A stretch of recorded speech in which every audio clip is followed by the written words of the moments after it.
What's up, y'all? Welcome to the Kenny Parker Show. We do this every Friday and Tuesday, 8 p.m. Eastern Standard Time. What's good? What's good? What's good? Today was a beautiful day in New York City. I was in Bushwick, Brooklyn today. Big up Bushwick, home of the boot camp clique. Bucktown, home of the original gun clappers. I want to shout out my good friend Allegra, who I ran into today. Big up to her. She lives out there. Spook Realm 4Q, you are first as usual. And Spook Realm says, PSA, if you ain't a jive turkey, then purchase the book. My brother's name is Kenny. The link is in the description below. Please hit the like button when you get a chance. It really helps the algorithm. And big up to the Rewind crew who's going to check this out later on.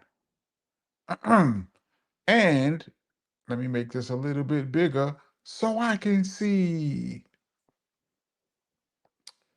Uh, oh, wow. I see y'all talking about which was better, Rapping Duke or Hambo first. I don't even remember Hambo.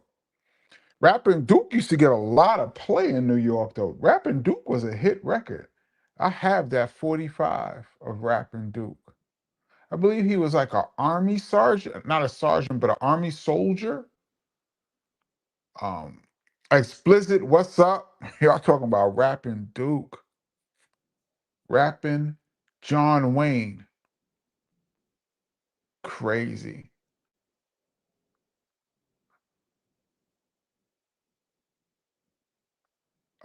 Let's see. Gregory Nettis, what up? Mike Rock 25, what up? Mike Rock says, I gotta say, there was a period of time when MC Hammer was the hottest rapper. There's a time when MC Hammer was the hottest recording artist. MC Hammer sold 10 million copies, diamond certification, in one calendar year, give or take. You gotta imagine there's only about 40 diamond albums maybe in the history of music. You're talking almost 2 million albums in English alone, 2 million. And 40 of those 2 million went diamond. But most of the diamond albums are either compilations, a greatest hits album of some huge star, and that greatest hits album ends up selling like 10 million. Everybody runs and picks up the greatest hits because it has all the songs on it. So I don't really even know if I even count. I mean, everything counts, but that's not the same thing, a greatest hits album going diamond. And a double album can go diamond because a double album gets counted twice. So there are albums that sold 5 million copies that are counted twice. Like I believe Outkast, Love Below, Speaker Box, Tupac. I forgot what's the name of his. Is it All Eyes on Me? No, no. I think it's All Eyes on Me, the double album. And Notorious Big, Life After Death. Those are three examples of albums that are considered diamond because they sold double. Because you count it twice. But for an artist to sell 10 million of an album in its calendar year is extremely rare, and Hammer did it. Um, Gotta give him credit. Gotta give him credit. It wasn't my style of hip hop, but a lot of people liked Hammer. He put on a show too. Sydney Rhodes, what up? Spook Web says, correction, MR25. He was the best showman entertainer, but never the greatest rapper. What does greatest mean? These words that we talk about. I don't, because he wasn't the most technically skilled rapper, I would say, at the time compared to other MCs that was out at that time. But it's all about making a big song. I could think of some other people who had gigantic records that weren't particularly more technically skilled than somebody else, who could put more words into a sentence, had more metaphors, had more tricky lines, more flows, but they didn't make big records. So who knows? But Hammer had his moment in 1990. Um, CMC's techniques in class. Let's get it. Terrell McMillan, what's up? Um,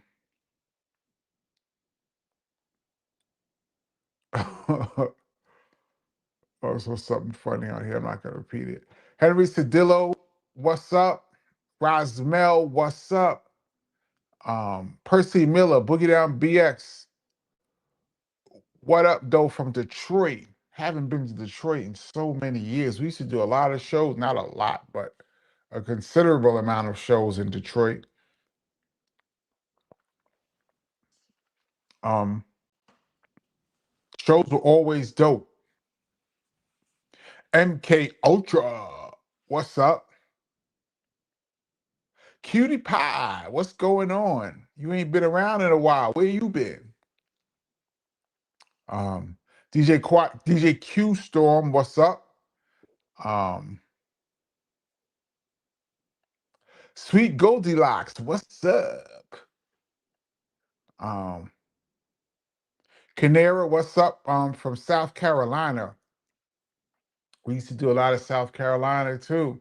We used to do a lot of shows in the Carolinas, North Carolina, South Carolina, that whole strip. We used to do a lot of shows, and we used to do a lot of like small shows. So it's like you'll do a big show, and then on the way back or the way going, you'll catch like a little spot that's like the hottest spot in a certain city. We'll run up in there too. We used to do shows anywhere, arenas, clubs, theaters, amphitheaters, outside festivals. We did it all.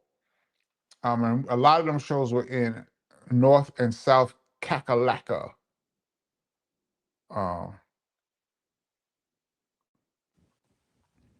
G Doyle, what's up, y'all? Blessed to all turn to all tuning in tonight. Half of the Doyle brothers are in the building.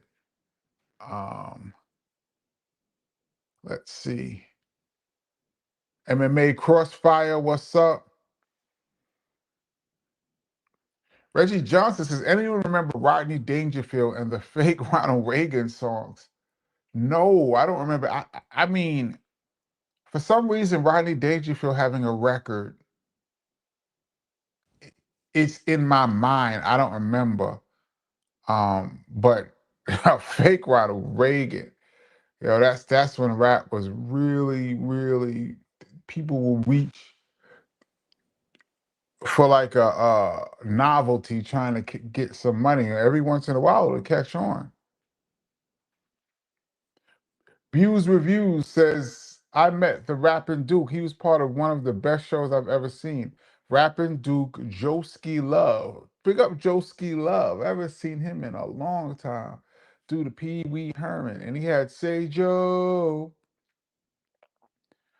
LA Dream Team, Whistle, and UTFO. I think I mentioned last week, I was watching Soren Baker's interview with Hitman Highway T. If you get a chance, you should check it out.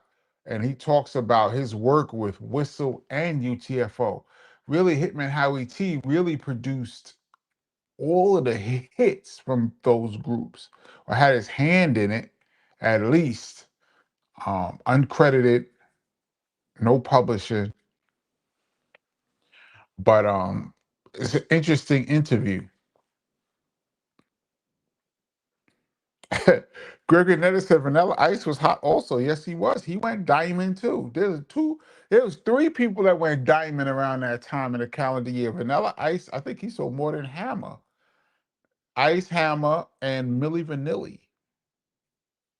went diamond. All three of those acts sold 10 million copies around that time. Those were the golden years of record sales, man. You catch fire in those times, you were going. Um, Tracy, what's up?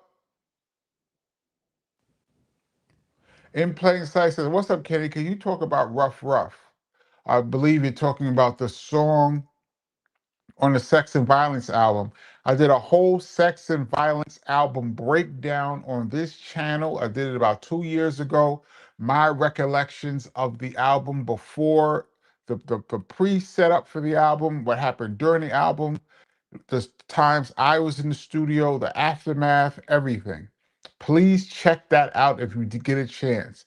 Now, the song Rough Rough featuring my man, Freddie Fox, who was also on this channel. I hope you guys all saw that. Um, I was not in the studio for that song. I also produced a song with Freddie Fox on that album called The Original Way. But the beat was done by engineer D Square, who was our engineer at the time. Shout out to D Square. More and more hits. He worked with quite a few people, Nice and Smooth, Naughty by Nature, Queen Latifah, Monica. He was hot engineer at the time. He did the beat for Rough Rough. Um, I do believe I have that sample. I don't want to give out the sample, but um, I was not there for that song, so I heard it like everybody else heard it. It was dope. Um, think it could have got more push, but like I always say, I think Jive Records wasted a lot of KRS's career, in my opinion. Dan Marasuti, what's up? Um, David also says, Kenny, what was Tone Loc doing in the self-destruction video? Wasn't he West Coast? Just wondering. Yeah, but I guess first of all, big up Tone Loc, who at the time had the biggest selling record of all time. Wild Thing was the biggest selling single at all time at one point. I think it sold 4 million in America. Talk about catching fire. Um, and shout out to Young MC for writing that song. Uh, he was cool with KRS. I've seen Chris bring out Tone Loc at a show in New York City. Just brought him out on stage. I don't think he rapped, but he brought him out. So they were cool. Um, at that time when Self Destruction came out, there was no "we all in the same gang." I don't believe that was even. I don't know when Dr. Dre decided to make that song, but it seemed like it's the West Coast version of Self Destruction. And um, so at the time, Tone Loc was probably in New York. They were telling MCs to come down, and he came down and showed love, which was dope. I never had a chance to meet Tone Loc, um, but I've seen him with KRS a couple times. Yeah, Philly She says all eyes on me is the double album. Yes, that those albums are counted twice. Oh, let's talk about this. Let's talk about this. Divine Existence. Peace, KP. Did you ever get around to listening to the Build and Destroy demo? If not, you should do a live reaction. You will definitely be entertained. Yes, I did listen to it right after. We talked about this on Tuesday. There is a version of Build and Destroy with an additional verse aimed at the great Ice Cube. And I'm on, and the question was I on the song? So now I went back and I found it. It's not listed under Build and Destroy demo. It's listed as Dope Beat Remix. And I went back and listened to it, and I have a few things to say about it. First of all, I believe that song was recorded late 1990 or early 91. I would say early 91 that song was recorded. Um, I remember that song. I don't really bring that song up on this channel because of the beefs that's associated with it, but I remember the song and it refreshed my memory because I did the drums. I remember I had the drums from that particular demo, and then Chris added. I don't know why we was doing dope beat over. For some reason, somebody said this might. I had the drums, and there was records around, or somebody might have thrown dope beat on over it, and somebody might have said, "Oh, this is dope," and we just did it. And they were doing some reggae. That's KRS who threw the music on top. I did the drums, and that record was never supposed to see the light of day. We did that record, and the next day or so, Chris decided he wasn't even going to put it out. So it was just like a cassette. We did it. He was venting. And then for some reason, we trashed it, either because he was going to do a different beat or he chose to take out that whole verse or whatever he was saying about Ice Cube. He took that out. And it became Build and Destroy later on.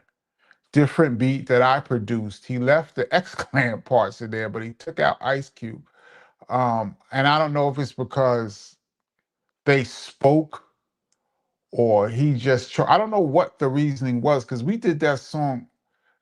I don't even think that was before we were even working on Sex and Violence. Like that song was done before, it had to be early 91, because I believe Chris was still a little tight over what Ice Cube said about self-destruction.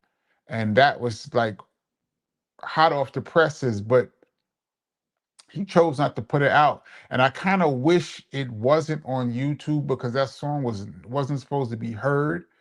Um, and yes, we are singing on it, dissing. I can hear Heather B's vocals. Heather's on that song too. I'm digging everybody. I'm telling. Heather's on that song too. I didn't even remember Heather being in the studio, but now that I'm listening to it, she was there.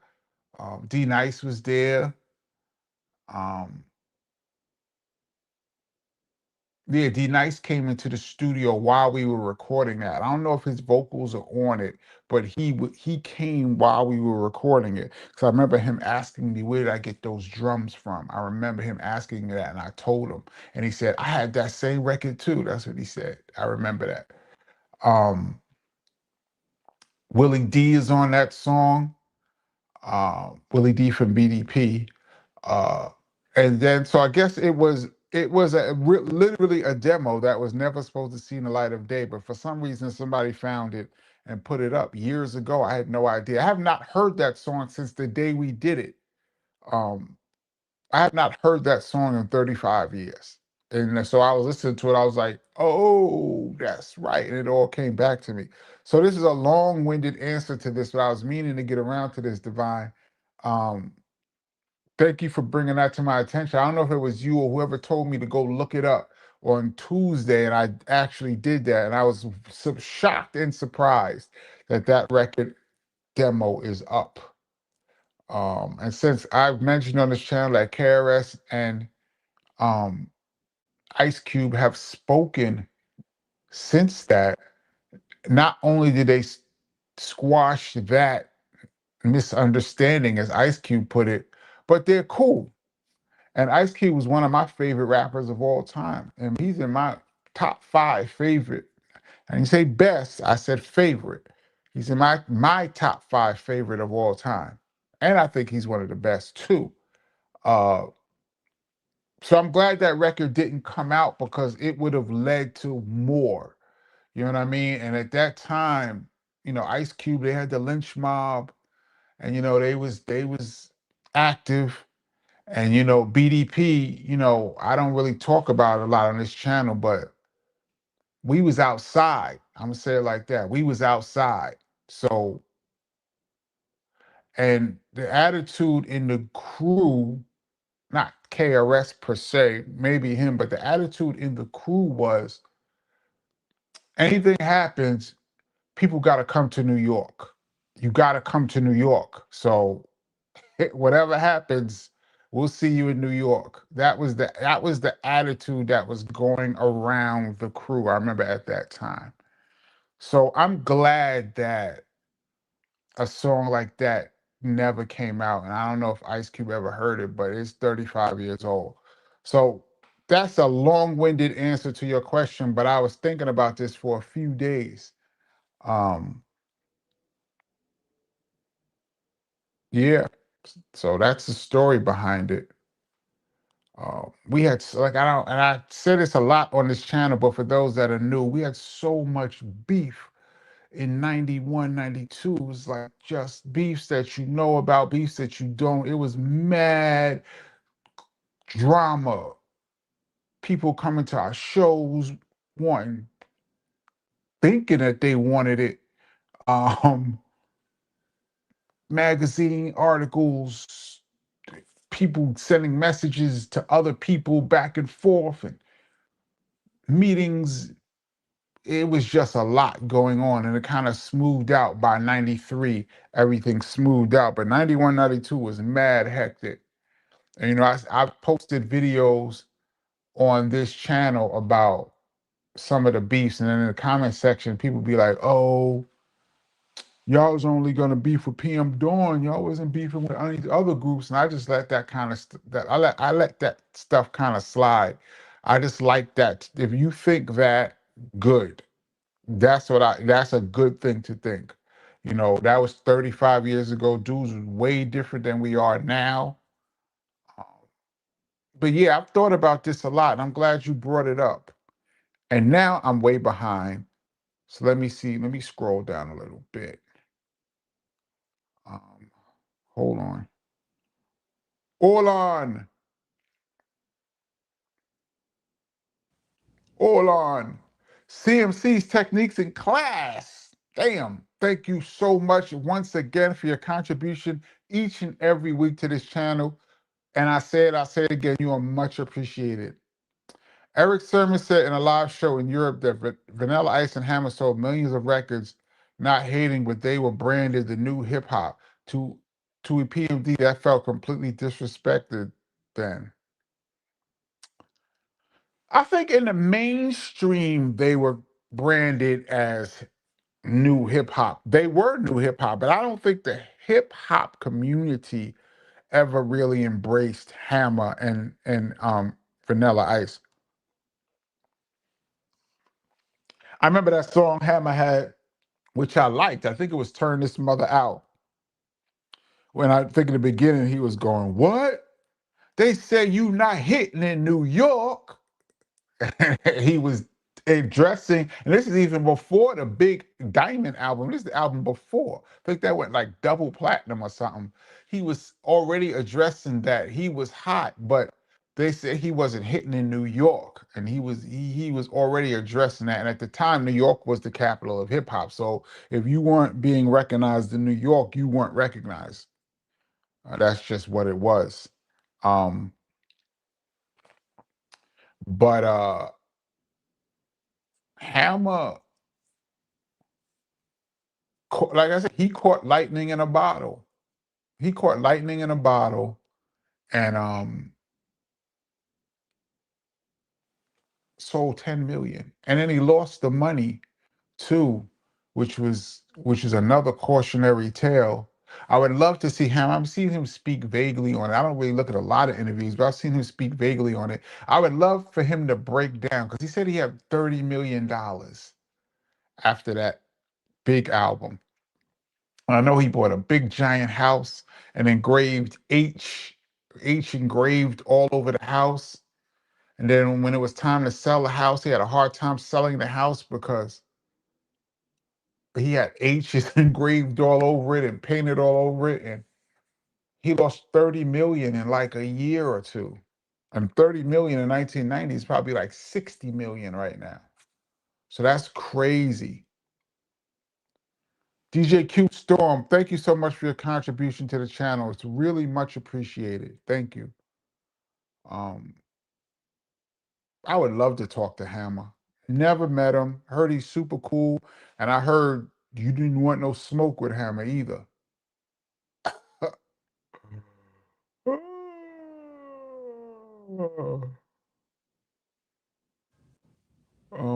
Let me go back a little bit so I can catch some. Divine Existence says, KP, yes, I'm the one who originally directed you to Dope Beat 90. Word. I think that song could have made things worse. However, that may have been your recorded singing debut. Anyway, is that my recorded singing debut? This is pre-sex and violence, after edutainment, might have been after the Heal Project. That it had it came out, it could have. I'm trying to think of what choruses I was in. Had that record come out, that would have been my singing debut. We were singing hard too. Oh man, that's crazy. Jason Wall says people used to diss Hammer for doing Sprite and Taco Bell commercials, and now they all want to do it. KRS got raked over the rails for doing that Sprite commercial. What, the commercial he did with him and Red Alert versus Marley Marl and Shan? I thought it was a dope commercial. They recreated the bridge battle. Everybody got a fat check for Sprite. Chris got raked over the walls for doing that. I remember that. Um, things change. Things change. Um,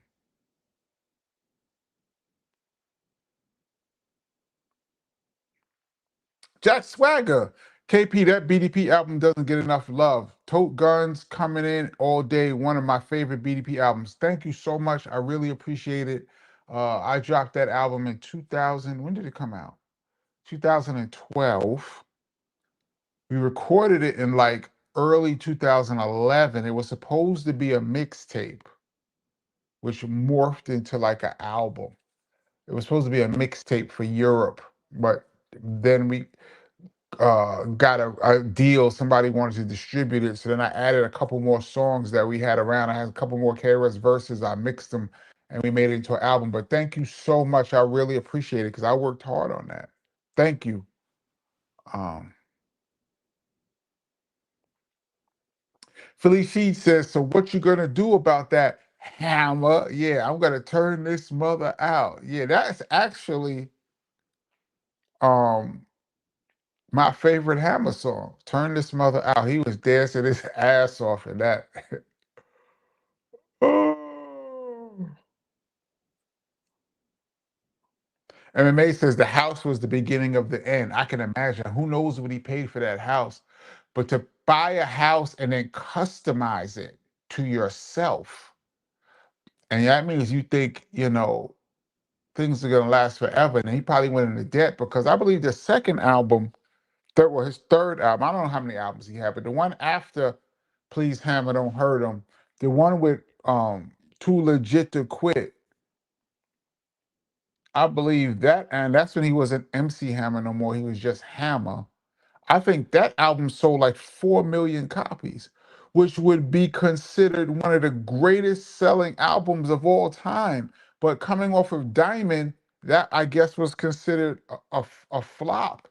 And even if he sold 4 million, I don't know how he lost all his money so fast unless he had a lot of debt.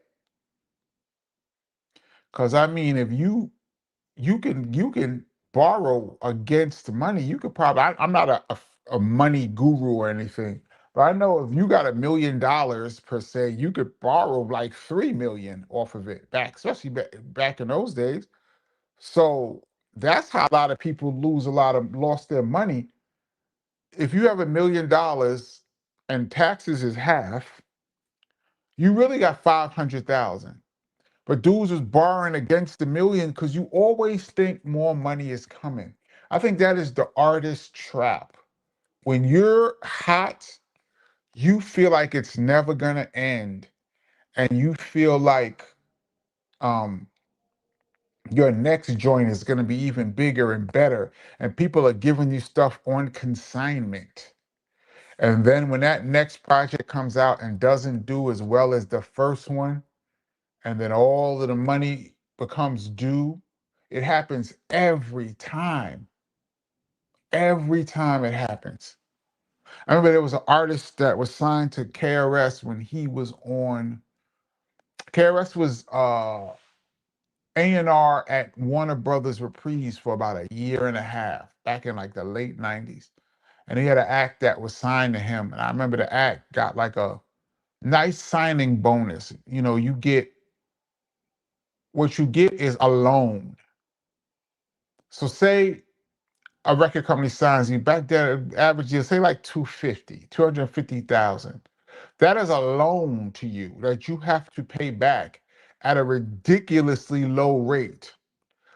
And that is to do the whole album. So that is recording budget, samples, whatever stupidness you do in the studio, renting cars back and forth, whatever, buying food for your friends, whatever you do, this album better be turned in for this 250,000. But a lot of times they give you like half the money up front. And let's say out of 250, they'll cut the check for the first check for like 125. And then like say 75 is for the studio and you get like 50 or 70 in your for you. That's like your money. And I had an argument with one of Chris's artists because he got a check. It probably was like 50 or 70,000. And I told him, yo, don't spend that money. I said, you gotta consider this 50,000. I'm gonna say 50,000. I don't know what it was. I said, you gotta consider this 50,000 to be all the money you're ever gonna receive in the music business ever again. You have to treat it like that. He's like, no, I'm about to buy me. I forgot what car he bought, some kind of SUV. And he was recording his album out in California. He's from New York. He's recording in Cali, spending months in a hotel, eating room service, just bugging. And I was like, yo, stop. You gotta stop. You gotta stop. And he was like, man, shut up. You don't know what you're talking about. And I'm looking at this young dude. Now this is late 90s, it's like 98 or 99. So I had been in the game already almost 10 years. And I'm telling him, like, yo, I've seen this movie already. I've seen this movie and I know how it ends. And he's like, you're just jealous. He told me all this stuff. I'm just jealous. He went to my brother and was like, yo, Kenny is trying to, I don't know, diss me or say something about me like I'm not dope. And I was like, I'm not saying you're not dope. I'm saying watch your money. This is a loan. He didn't listen to me and he really played me. So I said, oh, let me mind my business. Shortly thereafter, he was right back in the hood. And he's still my boy, but I use it as a cautionary tale about artists when they get money, you just don't know. And mostly all of us are from the hood. Somebody drop a check in your hand, you're gonna go buck wild, man. You think more is coming. And the record company is telling you you're dope. Wait till your album drops. Oh, this music is so good. We're gonna take you to the moon. You're gonna be bigger than Hammer. Blah, they're just feeding this in your head, and you're just spending money like that. It's a trap. But that house was the beginning of the end, sadly. Um, CMC, once again, thank you. Says Hammer stated in an old interview that he took 137 people around the world on tour and mostly paid out of pocket. That means the tour wasn't making, that means the money he was making on tour wasn't covering the expenses. But he wanted to do a big show. He wanted the art, what's the word I'm looking for? Artist, he wanted to look good. He wanted to look good and be a showman. And he he chose to bring all those people and put on a great show, and it cost him. I would love for Hammer to talk to. He should just go. Hammer should be doing seminars just with sports and athletes and musicians about money and getting money really quick and what can happen. That would be dope. Um, Let me scroll down. Oh, Sydney Rhodes said, "Waiting on the Anyway remix." I wonder how the remix is gonna sound. We gotta let the single play out a little longer, then we're gonna work on the remix.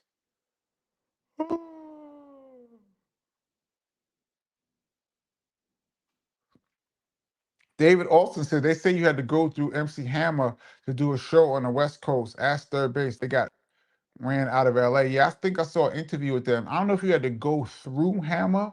There were some people you had to check in with in LA. That I heard that, the I don't want to say on YouTube, the red and blue situation out there, they had it in a way where you had to really touch base, like get permission to come out there or whatever. Um, and not just there, but around the country, different places. Um, but I think Third Base dissed Hammer, and then he said something about Hammer's mother or something on a rap or something. Because Hammer really wanted them, like they were in mortal danger. Um, Jamil Live says, "Are you going to write another book in the future?" Not sure. I think I'm just going to tell the stories like live, like this. Um, JWoo72, what's up?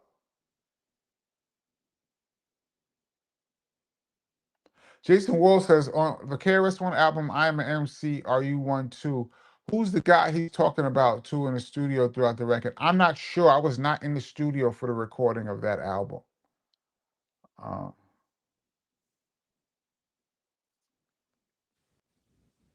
David Austin says, Kenny, have you DJed for any other groups besides Heather B?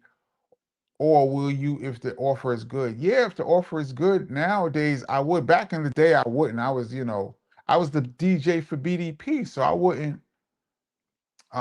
DJ for people outside of the crew.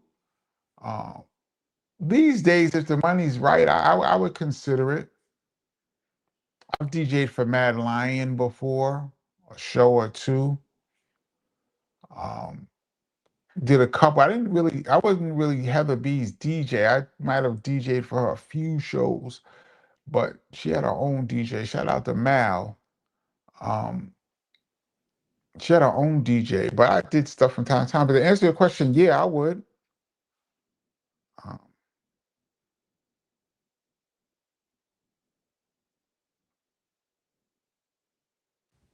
um, Reggie Johnson said that first Hammer album was banging, but it was what it was. They won't have a class at Harvard dissecting Hammer's lyrics.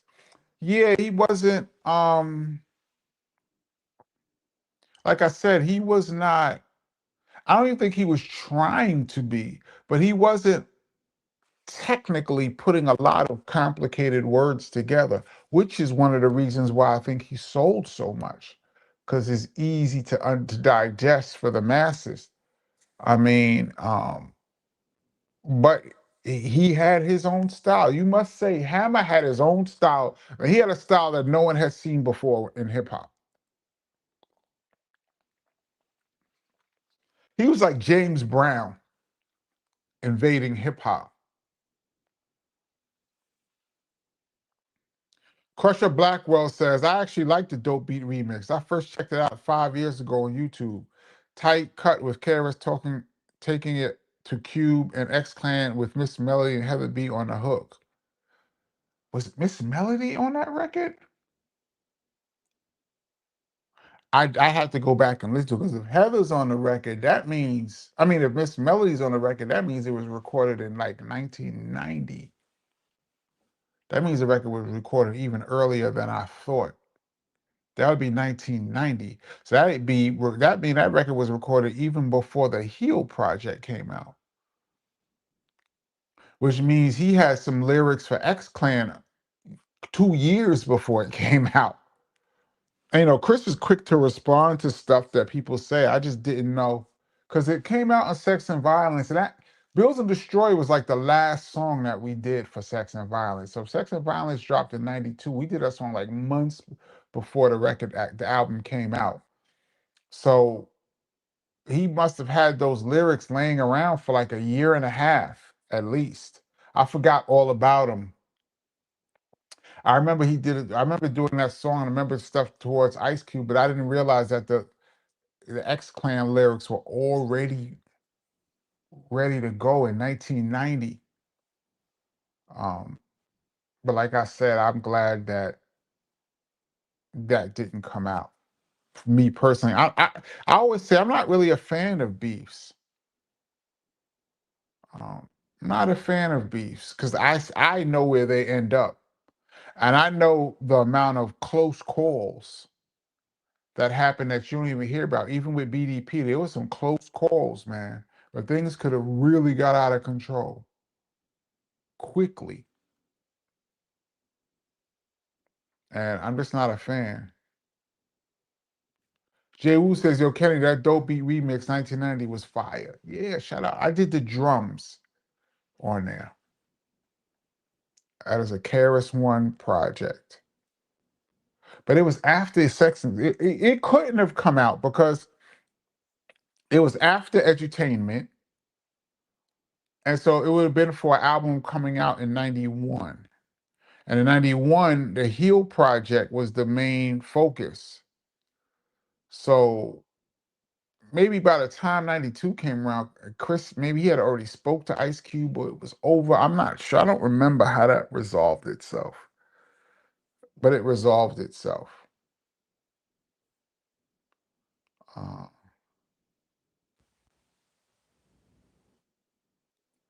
David Austin says, "How do you know how much a beat is worth? What is the average price for a decent beat?" Well, things are different now than it was back in the day, but there's no average price. It's what you negotiate. Um, Dr. Dre was getting, and Timberland was getting 150, 200,000 at one point for a beat. I believe it was Puff. Now, I'm not gonna, people are gonna challenge me on this, but I believe, I always call Puffy the gift and the curse. And one thing I will say about Puff, he made record companies pay him. And once they had to pay him what they would be paying like Jimmy Jam and Terry Lewis or somebody, everybody's numbers went up. Dudes was getting, back in like 90, 91, a remix was like $5,000, something like that, to do a remix. Dudes was getting like five, you know, something like that. And then I remember Heat Rock came out, and I remember then I'm putting out these numbers, but I don't. This is just rumors, so don't quote me on this. But I remember hearing like when Pete got hot, he was like 15. So I remember it was like five, because I know certain record companies were paying like five for a remix, or like that means I guess five a track. Say 5,000.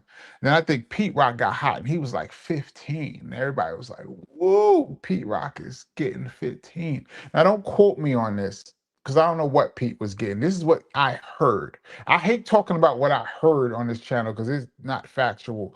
But for this conversation, I'm gonna just say for what I heard, he was getting like three times what everybody else was getting.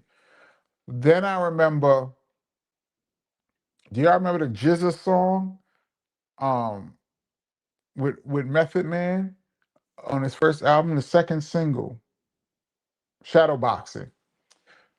And Jizza says something like, something, something, vacuum tubes compression, cause RZA to charge niggas 20 G's a session. Something rhyme like that. Something vacuum tube compression caused RZA to charge niggas 20 G's a session. When he said 20 G's a session, I remember it was like, whoa, RZA is 20 G's a session. So that was like a number and the RZA was on fire. So this is like 95, right? Something like that. Wu-Tang is hot. I don't think Method Man's album, what was that? Was ODB out? Wu-Tang was out, Meth was out. I'm not sure if ODB or Jizza who came first, but he was one of the hottest dudes. And then I remember him saying 20 G's a session. I remember that rhyme. So I don't know what RZA was making, but I remember that rhyme saying 20 G's. And I was like, yo, this is getting 20. Then Puff came and was like, I want 80. Some number like that. Like 20, I want 80. And once I seen Eric Sermon talk about this too, because once he got 80, I mean, let's see, once he got 80, then everyone else was like, okay, well, if he's getting 80, then I can get 50. I can get 40. I can get, if Puff is 80 and when he was on fire, that means everybody from the bottom comes up. So there's no more fives and tens and eights. Now it's 20s and 30s and 40s. So he raised the bar for all production. And then Dre and them just took it to hundreds of thousands. But then everything fell apart in the 2000s. The whole music industry just fell apart with the Napster and the pirating and all of that, and record companies merging. Now, I don't know what a price is for a decent beat. Um, it's whatever you negotiate, because now there's so much music out there that you can get a beat from anybody, a kid, an unknown kid. And that's what a lot of producers used to do back in the day. They'll get a kid right out the projects, never been in the studio. They'll hear a beat he likes and says, yo, I'll give you $1,000 for that beat. Right, buy it right from you. No credit, no publishing, no nothing. Here's $1,000 in your hand right now. You live in the projects. $1,000 is ridiculous. Rent in the projects is like $150, $200 a month. So I give you 5 times the rent you can give to your mother or whatever. You're taking that 1,000. Now this producer is getting 20 to do a track. So for him, I'll give you a G. I'll take that same beat. I'll take it to Sony. They're gonna give me 20. So I made 19,000, and I get all the credit and all the publishing, and everybody thinks I'm dope. And really, this kid from the projects did it. Now the kid from the projects, he's not gonna realize it till it comes out and blows up. And he's like, I did that beat. And so is at the Grammys smiling with the trophy with your beat. Then you feel bad. But a lot of that was going on. I'm being very winded today. I'm just trying to give y'all as much information as I have. But the average price is what you negotiate. But I don't know what it is now, because everything now, dudes are doing albums for as cheap as possible. I don't know what people are making, but that was the history as I heard it. I see a lot of people in interviews talk about the amount of money that they was getting back in the day to do beats, and I'm like, I don't know. They could have been, but I don't know, because the numbers that I heard pre Pete Rock was really slim.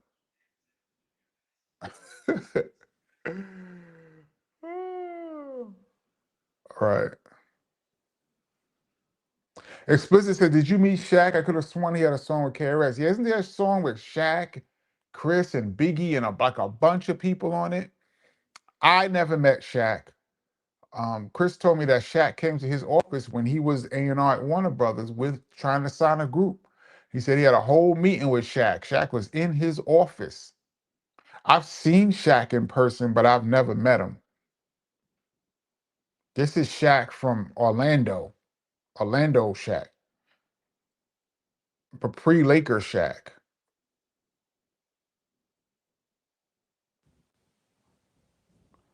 Let me scroll down a little bit. Live from Deacon Strange, what's up?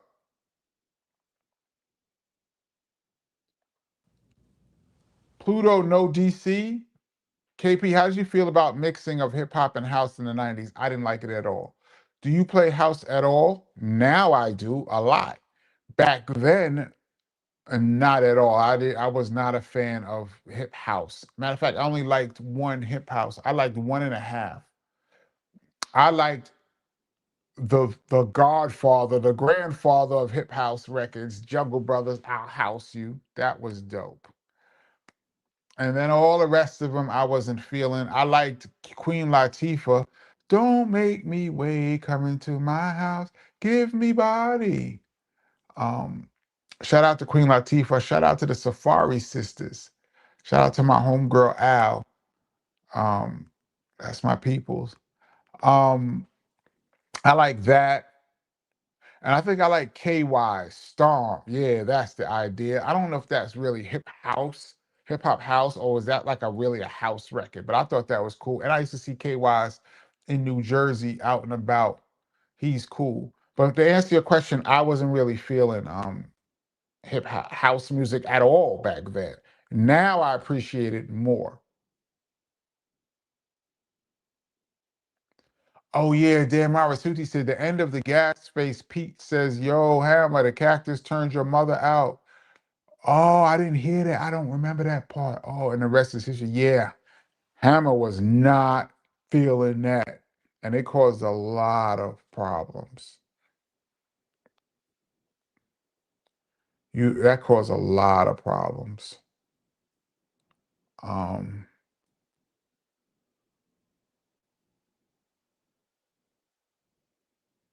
let's see.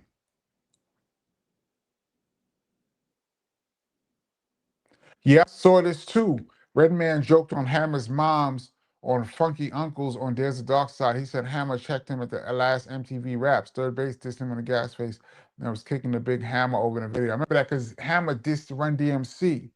I believe Hammer said something about Run DMC, and I guess third base decided to diss Hammer.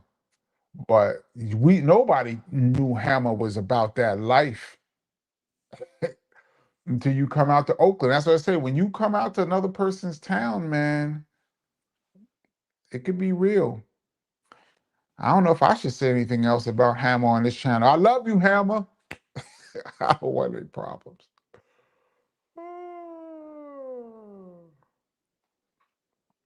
Dartmouth says, were you at the Million Man March? The original one? No.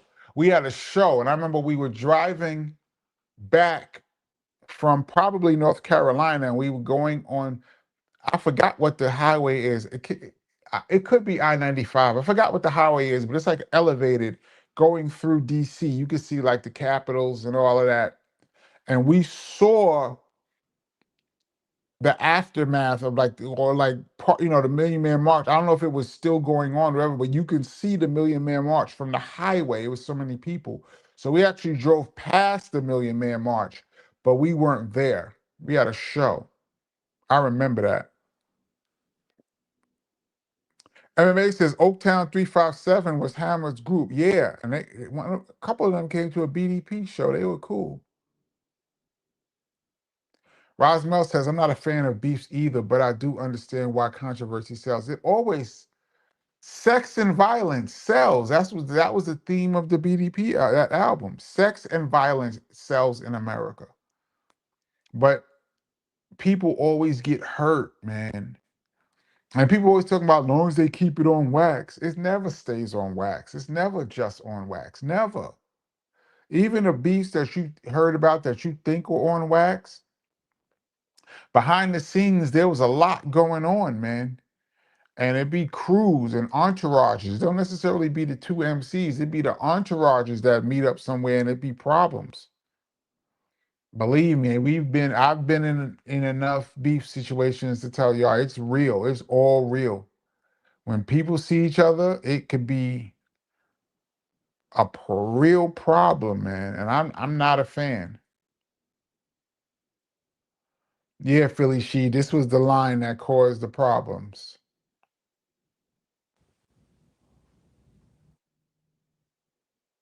Spook Realm says, man, I was selling beats and lyrics for $100. Yeah, you gotta do what you gotta do, man. You gotta get your hustle on, man. Rasul Hassan, thank you so much for purchasing the book. I really appreciate it. Says I finished the book. I need a part two. After reading this, I have a newfound respect for my favorite MC and his brother. Thank you so much, man. That's one of the goals of the book, is to tell you the real story, how everything built up to BDP as you know it. It's a wild story. I consider it almost a miracle, considering where we were as kids and teens, to see how it all turned out. Thank you so much for picking up the book. I appreciate it. And those who don't have the book, the link is in the description below. Uh,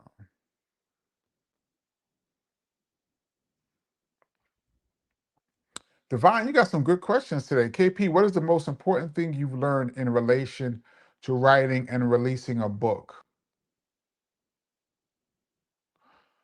Oh, man, because those are two separate things. Writing and releasing are two separate things. Um, Writing,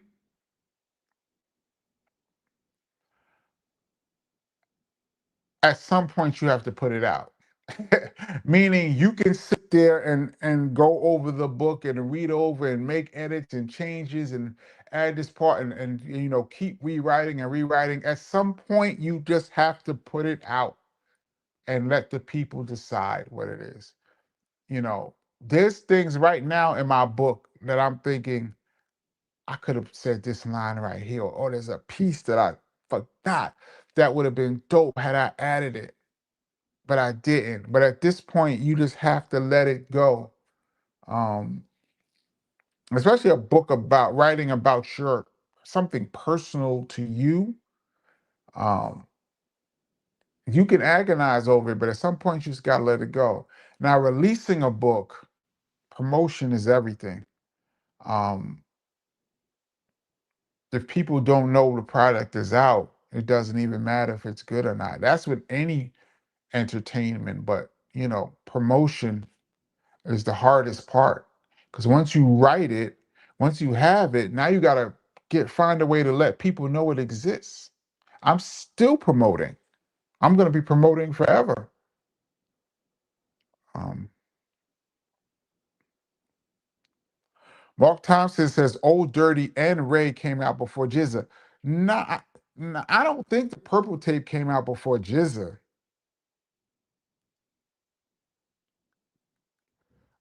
I thought Jizza was 95.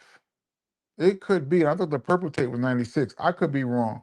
But whatever point that Jizza made that line, I thought at the time 20,000 was not only a big number, but look at that. RZA was arguably as hot as anybody in the game, and he was 20,000 a session, meaning a beat, basically. He was 20K and he was on fire. And Puffy was like, I see your 20K and I'll raise it 4 times. And they paid Puffy.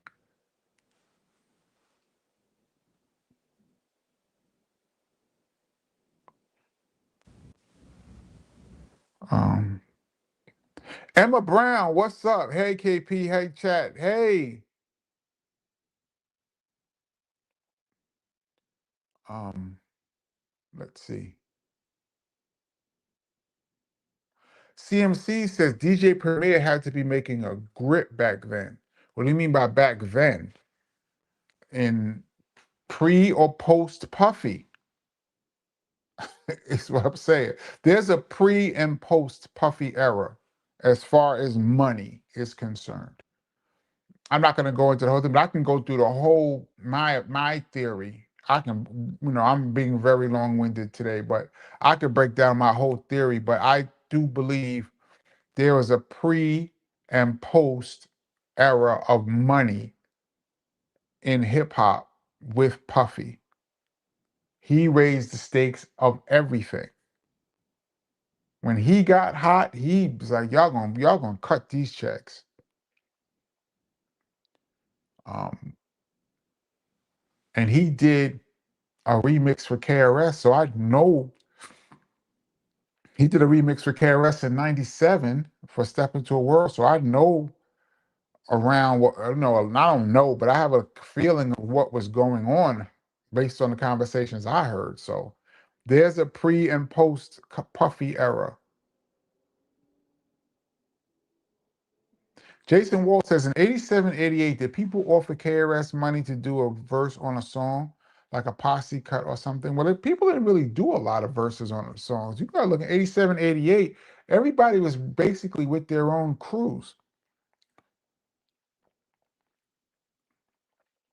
I don't know if there's any, I'm sure there's some, but it wasn't that many groups where you had somebody in your album that was from another camp rhyming.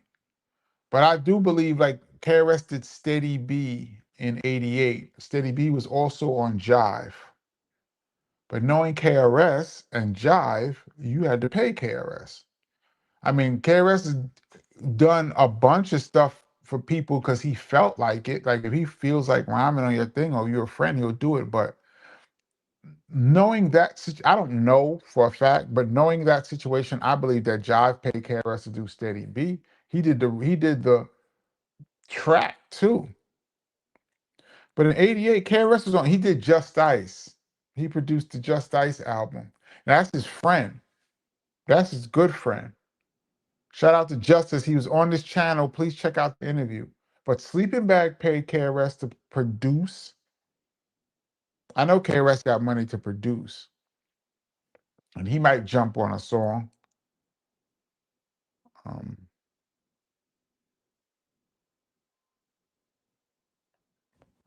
oh, Emma Brown. Hey, KP, I was listening to the jam today. What do you know about Shabba?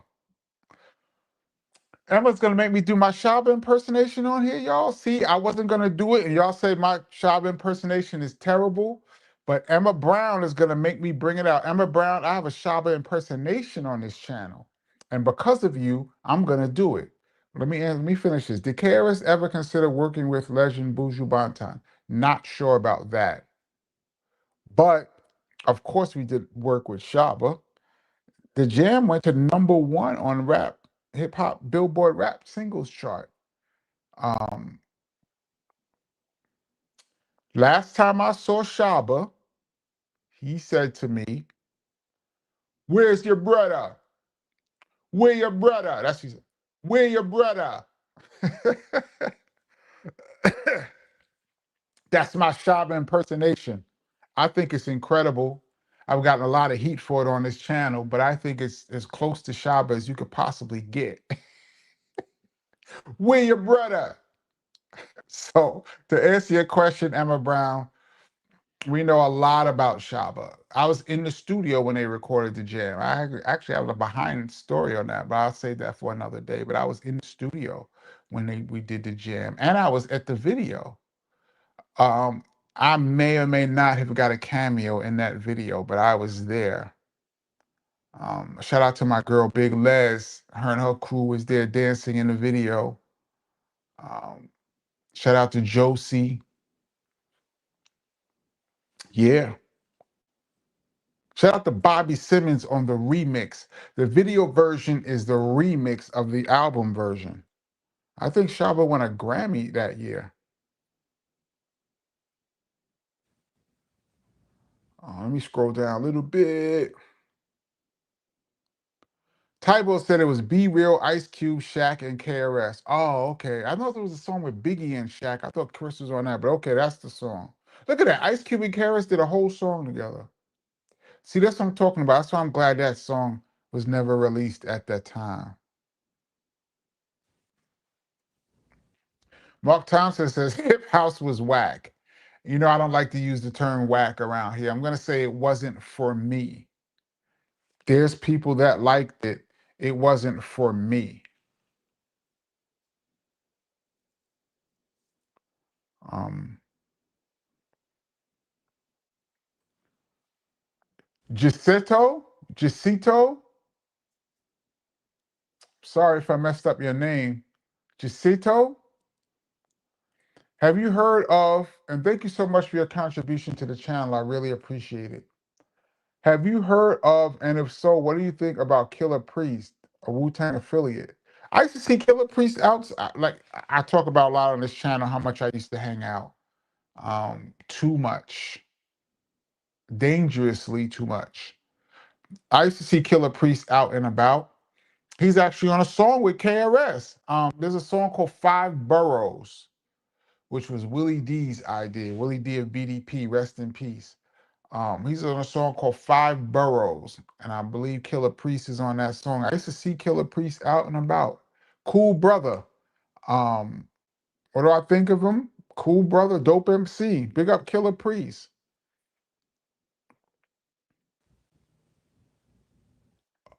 Let's see. I'm a little behind. I'm a little behind. I'm a little behind. Gregory, Kenny, Gregory, listen, Kenny basically like the people he knows in house music. Come to think of, now I like a lot. Like I said, I like a lot more house now than I did then. But back then, it seems like the songs that I like are the people that were my friends. Jungle Brothers, Queen Latifah, and K Wise. Damn. Sorry, but I mean, damn, Gregory Nettis. I would like to argue with you on that, but it seems like I can't. Um, let's see.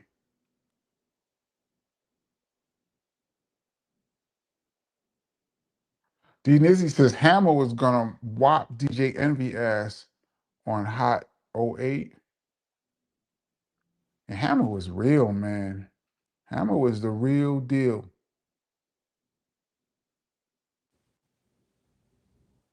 He's the real deal, man.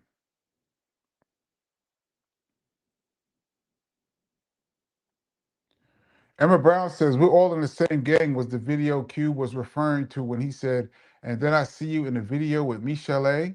That's from No Vaseline. I seen Ice Cube do No Vaseline live a cappella in the Apollo before it came out, before Death Certificate came out, and the Apollo went crazy. I was there. I was there every time Ice Cube did a show at the Apollo. I was there in New York. Um, and I believe that it was the song. I thought it was the song "Nice Tea." Michelle Lay had a song called "Nice Tea," and Dre is rapping on. Well, Dre produced Michelle A, which is incredible, by the way, because "Something in My Heart" is to me is one of the greatest '90s R&B jams of the decade, and Dre produced that, which is crazy to me. But I believe that I thought that he was talking about um, Michelle and Nice T with Dre rapping, and all of them was in that video. But he could have been talking about Same Gang too. You know what's the funniest thing about All in the Same Gang? Everybody had like a positive message, even the West Coast. I mean, it was a West Coast song. Everybody had a positive message, but Easy E came on there and basically said, like, the streets is real, and if you don't like the streets, don't get out the street. Basically, he didn't really say like, don't be in a gang or nothing. He basically was like, yo, it's real out here. If you can't take it, don't come around. Like his message was horrible to me. It was funny. I used to laugh every time I saw that video. Like, is that really the message? Explicit says, Kenny, if you could pick someone to interview you, who would it be? Oh, wow. Somebody who's knowledgeable, serious, somebody like Charlie Rose or Larry King, somebody like that. Somebody who's knowledgeable and serious and ask good questions, not like trying to be funny or like trying to make it about themselves. Somebody like that. Larry King or Charlie Rose. Didn't they both have Me Too scandals? Oh, about to get canceled on here, man.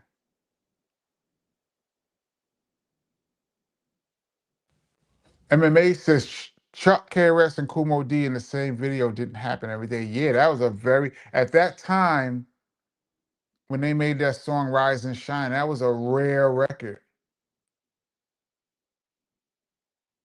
Bill Shapiro says both in 95. Cuban Links was summer, Jizza was fall. Really?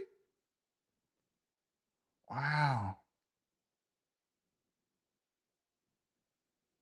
Wow, I could have sworn Cuban Links came out in 96. Wow. So yeah, that means RZA was on Absolute and Fuego in 95. I mean, we knew that, but it's even more than I thought because 36 Chambers was out in 93. Meth dropped in 94. And then All I Need, which is probably the biggest Wu-Tang record ever, came out in 95. And ODB and Cuban Links and Jizza was all in 95. Whoa. And he was getting 20. Imagine that. 20, that's a steal. You can get RZA in 95 for 20. Not saying that that's the number, so please y'all don't quote me. I'm just going by the rap that the Jizza had. Yeah, Christopher Cole says both dropped before Jizza Liquid Swords album, but they all came out in 95. I could have sworn. Wow, I was wrong. This is why this channel is great because we can fact check each other and it's great. Dartmouth says, which years exactly do you consider to be the golden age? I don't really like that term either, the golden age, because there are certain years, like most people say 89 to 94, but I disagree with that because I thought 88 was one of the pivotal year of hip hop. And probably the most craziest albums came out by some of the most innovative groups ever. I thought 87 was crazy, but 88 was dope. But I think the most competitive, greatest time in hip hop history, there was like a 2 year, like a 16-month period between like 92 into the fall of 93 is the greatest time ever in hip hop history. 92 into 93 in the fall. When I think Wu-Tang, Tribe, and someone else, Snoop. Wu-Tang Tribe and Snoop all dropped that same week in late 93. I think that time, 93, 92, 93 is the greatest time of ever in hip hop history. If you was dope in 92, 93, you're among the best to ever do it. We've talked about it on this channel. I'm not going to break it down unless you guys want to. Um,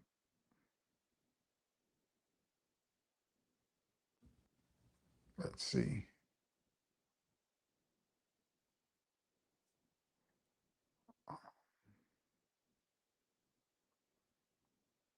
And people say, 94 is the cutoff. Like I said, I thought 95 was incredible. 95 was incredible. I think I answered this. What's good, KP? Have you met Killer Priest? Yes. El Tico Loco says Queen Latifah, Evil That Men Do was Chris production, if I'm not mistaken. Yeah, but I think D Nice, I was in the studio for that. I was actually there. Latifah wasn't there, but they were working on the beat. I believe Chris and D Nice did that, if I recall. That was the two of them. I don't know if D Nice is credited, but I recall D Nice banging on the SV1200. I was there for that. Nah, I could be wrong. I'd be wrong on this channel. Rarely, but I am. No, I'm just playing. Emma Brown says, go deeper, KP. I think we're talking about Puff, or which one are we talking about? Because I could really, I have all kind of theories about hip hop. But you got to be careful what you say on social media too, because people get offended by things, and it can cause open a whole can of worms. Um,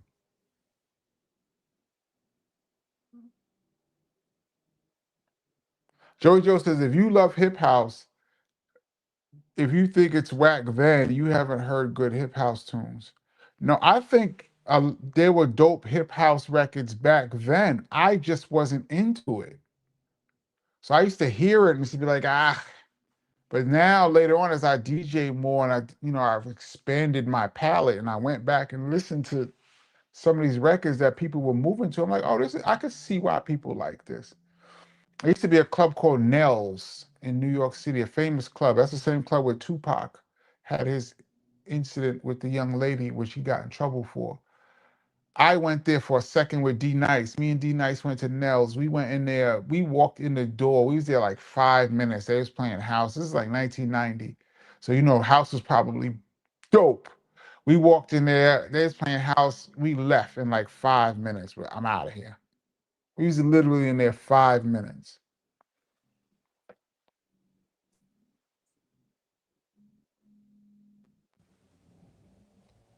Um,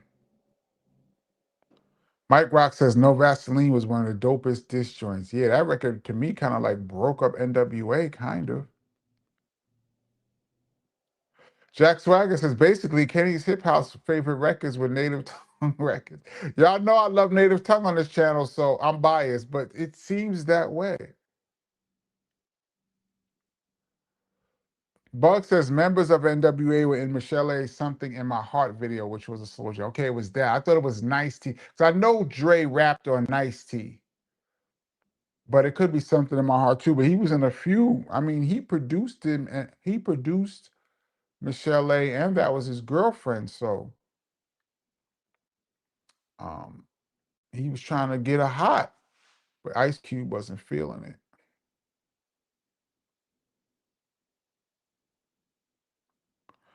Tybo, KRS should interview you before you interview him briefly. That would be hilarious. Absolutely hilarious.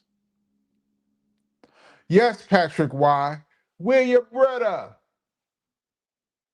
Greatest Shabba impersonation of all time. I'm gonna put that on my album along with Anyway.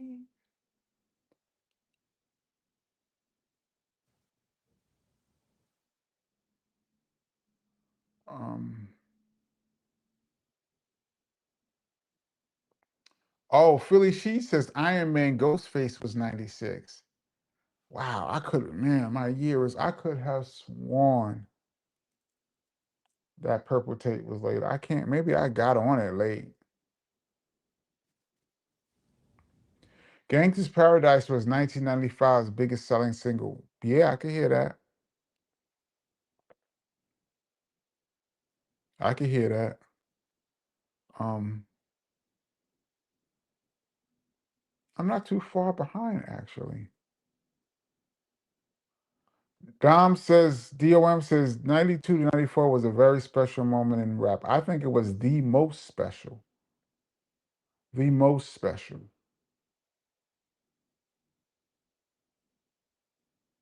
Emma Brown says, I agree, especially for beats and production and lyrics and hits and creativity. Anything you can think of.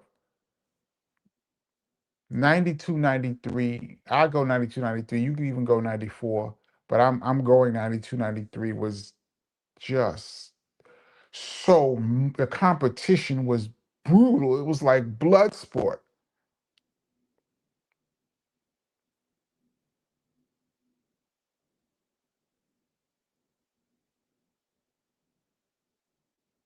This is a hard question. Yo, Kenny, what rap song make you miss the 1990s? Oh, so many.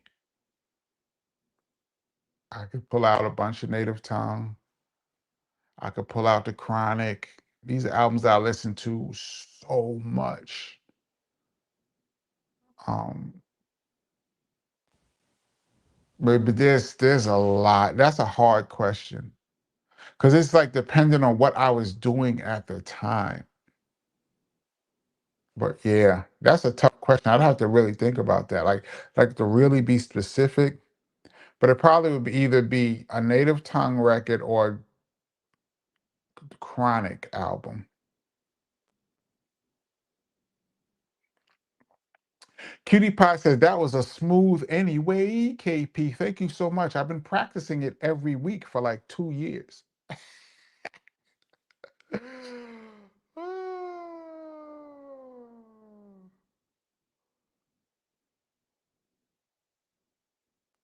Bug says, KP, you're absolutely right. Dre and Easy was in a Nice Tease video. Dre had a verse and Easy was a Cupid-like character with angel wings.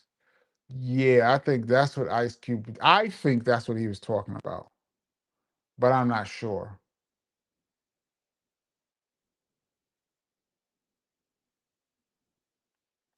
Gregory Nettis says, Loonies, I got five on it is my joint. That's my joint too. I actually heard a car. I was in Bushwick, Brooklyn today, and a car rolled by playing I Got Five on it really loud in Bushwick, Brooklyn today. So hilarious. Never met the Loonies. That song was big in New York. I remember that song, Funk Master Flex used to throw that on in the tunnel, and it used to get a big response. When you heard that, doom doom, people, baby, oh, the whole club was breaking. Um, Emma Brown, Kenny, what do you think about Paris? I remember he seemed to be mad a lot.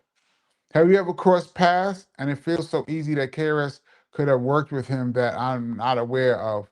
I'd love to hit them together. Yeah, they seem to be. Paris seemed more like Chuck D to me though, but yeah, I never met him. I just used to see his videos from time to time. Never met him. He always seemed his facial expressions always seemed really mad. Patrick Wise says 86 to 88 was crazy, ridiculous. Ridiculous. The styles 86 to 88 lyrically is everything we hear now. Everything you could possibly hear now probably came in that time period, 86 to 88. Just about every style. Ridiculous time.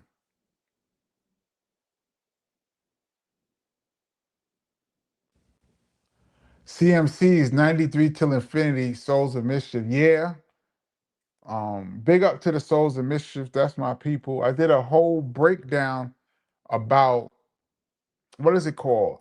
KRS versus hieroglyphics on this channel. I did a reaction video to Casual had said some things, and I did a reaction video to that about 2 years ago. If y'all haven't had a chance to check it out, please go check that out. But yeah, 93 Till Infinity was dope. You know, it's funny. I saw the producer last week. I saw the producer of that record talking about making the record, and he pulled out the original record. And I was like, "Yo, I got that record." And he was talking about how you know different producers had used stuff off of that album, and he was surprised that no one had used this piece. And I too had that same record, and somehow I didn't hear that piece. I didn't even know it was from there till last week. I was like, I had that record.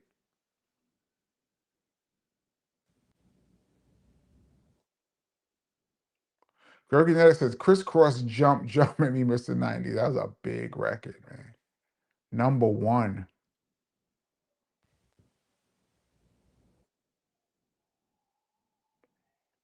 Gurgi Netter says, Kenny is ready for American Idol. Yeah, but it'd be tough because I only got one song. So when they call me back, because I definitely would win when I sing anyway. I would definitely win the first week. But then when they call me back the second week, I'd have to keep singing the same song week after week. I think my anyway might take me far though.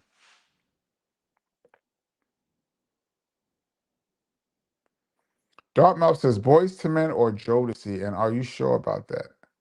I'm gonna lean toward me. I like Jodeci better, even though Boys to Men were bigger.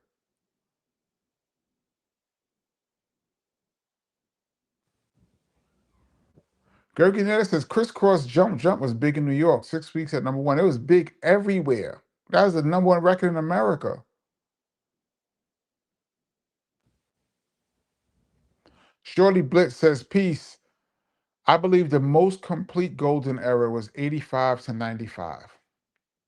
I can hear that. I'm not mad at that. 85 is a little, well, that's Run DMC. We're going to get Run DMC in the mix. They always have to be in the mix.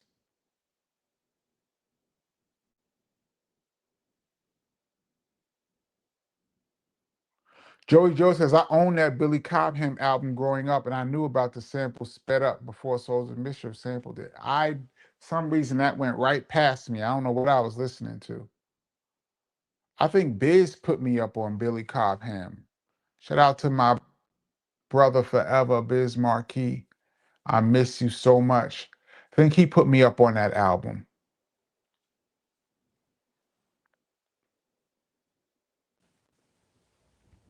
Marquis says, is Black Sheep Strobe Like Honey a hip house song?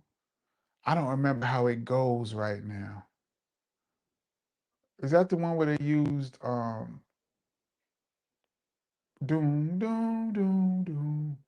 No time for criticizing. I can't remember the sample. I don't know if that's a hip house song. Might be borderline. I'd have to hear it again.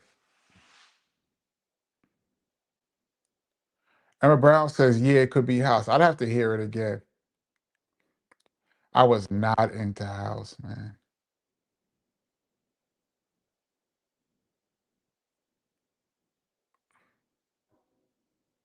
Um, let's see.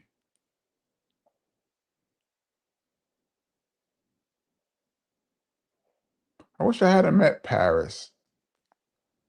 We didn't get a chance to really interact. Well, in my time, we didn't really get a chance to interact with a lot of like the West Coast acts. I mean, Ice-T and that crew is family. And we down with, let's see, we down with Cypress Hill, of course. Um,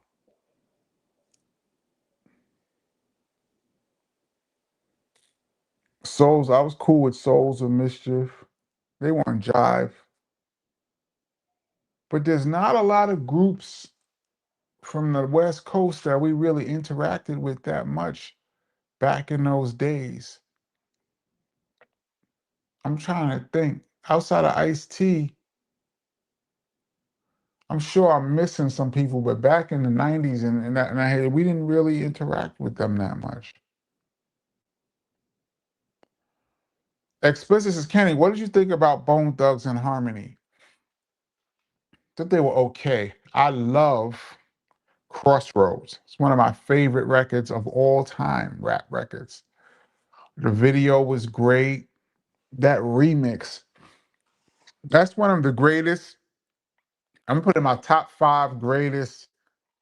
A song was on the album and they remixed it and made a video and it became the biggest song. They had to go put it back on the album.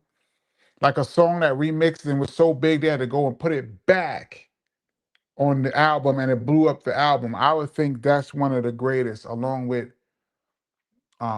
Black Sheep, The Choice Is Yours, Arrested Development, Everyday People. Those are all remixes that became like the biggest records for them. Um, that being Bone Thugs and Harmony Crossroads is just a great record, great melody, great music, great video. The rest of Bone Thugs and Harmony, to me, it was cool. It wasn't what I was into particularly at that time, but Crossroads is everything.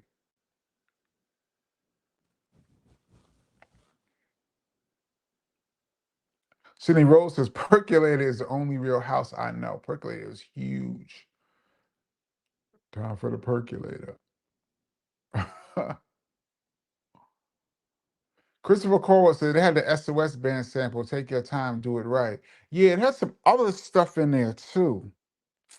I wish I kind of have it off the top of my head because I think it had "I Like What You're Doing to Me." I like what you're doing to me. I think that was in there too. Doom, doom, doom, doom. Young and Company. I like. I think that was in there too. But I don't remember. Um, Chef Day says, "Yo, BDP didn't interact with Too Short." Not really. I was cool with Short when I see him out and about, but not really. Um,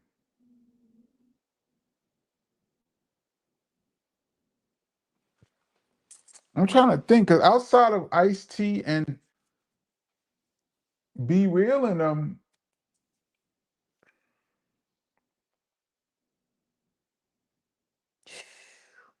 Chris was cool with Tone Loc. I think he's from. I think he's from. Is he from the West Coast?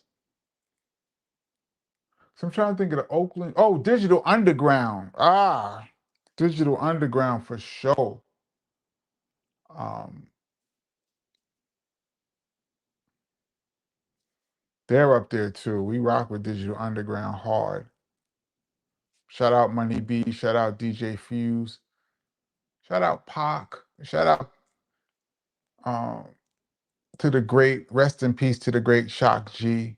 That was the crew too. Um, that we didn't really rock with a lot of West Coast groups back then. I mean, when we all were together. Now, Chris might have a whole other story.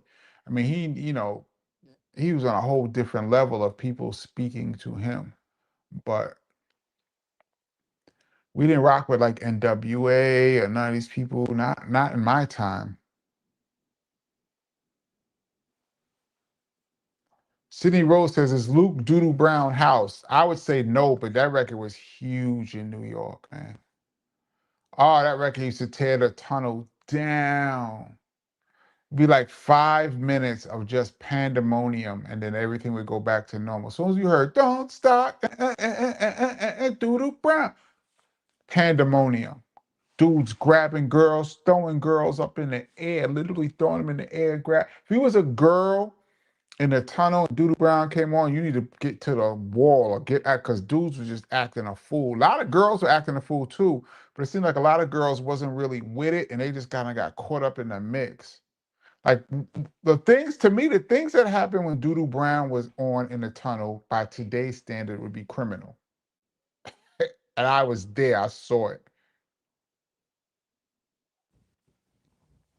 Patrick White says Marshall Jefferson's "Move Your Body" is the best house song. He turned 60. That's a great one. I like "Break for Love." That's my favorite. Um, we were in overtime, y'all. I'm gonna go a little bit longer.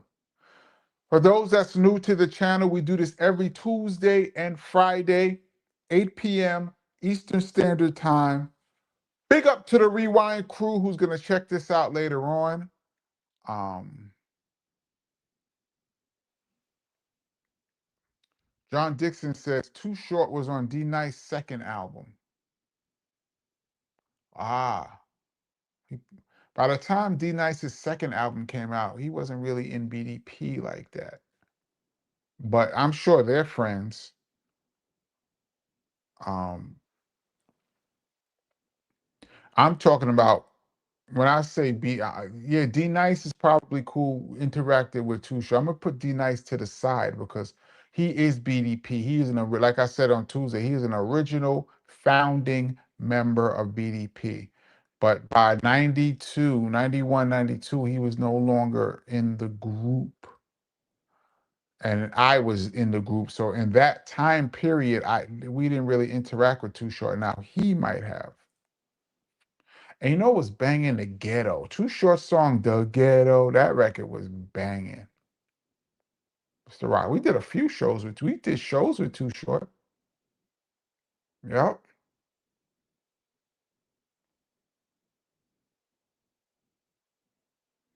Rosmel said that's the song used to get the ladies pumping. Yo, Doodoo Brown. The way they twerk today, if Doodoo Brown was a hit today, or you could take twerk it back to yo, I don't even know what would have happened.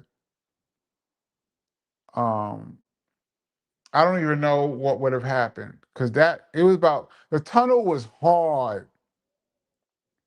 Like they had like hard records in there, like Mob Deep and Biggie and Jay Z, Nas. Like it was hard. Like everything was this, you know. But for like 5 minutes, everybody would just lose their shit off of Doodoo Brown, man. And when I say lose it, I don't even know if I'm really describing to y'all. It became a carnival, like him, like a circus in there. And then when the song ended, get it, get it, get it, get it, everybody would calm down. You could only play it one time because I don't know if people be exhausted. I've seen a lot of stuff happen in the name of in the name of Doodoo Brown, man. Shout out to Uncle Luke, whom I've never met, but he used to be a promoter. He booked the BDP before, I heard. This is before my time. Sweet Goldilocks. Kenny, did you ever go to Bentley's? That and Demerara's was my stomping grounds. Word? I've been to Demerara's when they did hip hop there. They had like a hip hop nights. Bentley's. I never went to Bentley's. And the one time I was gonna go to Bentley's, I remember I was in the city. This had to be like 93.